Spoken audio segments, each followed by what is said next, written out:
Deməli, verilmiş funksiyanın qiymətlər çoxluğunun tapılmasını istəyir bizdən. Biz bilirik ki, bu funksiya üstü funksiya olduğu üçün bunun təyin oblastı, yəni x-in ala biləcəyi qiymətlər mənfi sonsuzluqdan müsbət sonsuzluğa qədər istənilən qiymət ala bilər. Yəni x üçün heç bir məhdudiyyət yoxdur. Y-nə gələndə isə, yəni qiymətlər çoxluğu bilirik ki, y-in ala biləcəyi qiymətlərdir. Y-nə gələndə isə bu funksiyanın y-i mənfi 5-i ala bilməz. Çünki mənfi 5-i ala bilməsi üçün gərək 2 vurulsun 9 üssü x funksiyası sıfıra bərabər olsun. Bu da mümkün deyil.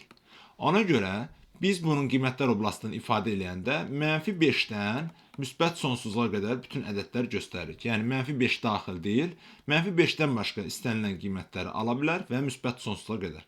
Çünki üstü funksiyadır, bu ifadənin nə mənfi ala bilməz qiymətləri, nə də sıfır ola bilməz.